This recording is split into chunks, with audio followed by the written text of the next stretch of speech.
कहानी अंधी पीसे कुत्ता खाए। एक गांव में एक अंधी थी।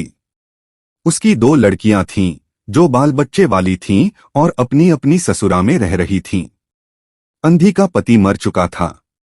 खेती बाड़ियां और कोई जरिया नहीं था जिससे वह अंधी 2 जून की रोटी खा सके।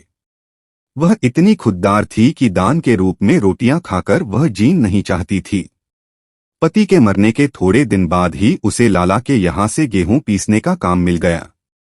अंधी एक दिन में 10 सेर गेहूं पीस पाती थी।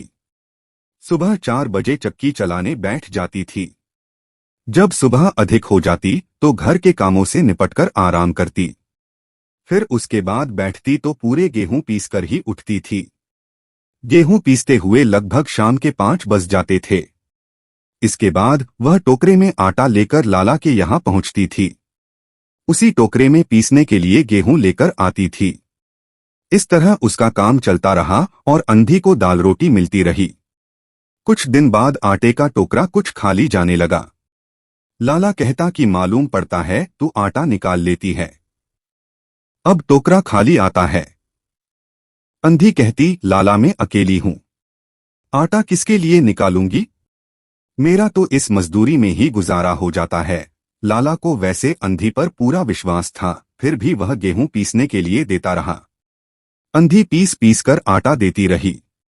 एक दिन लाला अंधी के घर के पास से निकल रहा था। उसे चक्की की आवाज सुनाई पड़ी। उसका मन हुआ कि चलो अंधी से मिलता चलूं। लाला मकान की दहलीज पर पैर रखकर आवाज देने वाला ही था कि अंधी गेहूं पीसते दिखाई दे गई। एक तरफ उसने गेहूं का टोकरा रखा था, दूसरी ओर परात में पिसा हुआ आटा रखा था। आटे की परात में कुत्ता चुपचाप आटा खा रहा था। अंधी गीत गुनगुनाते हुए गेहूं पीसती जा रही थी।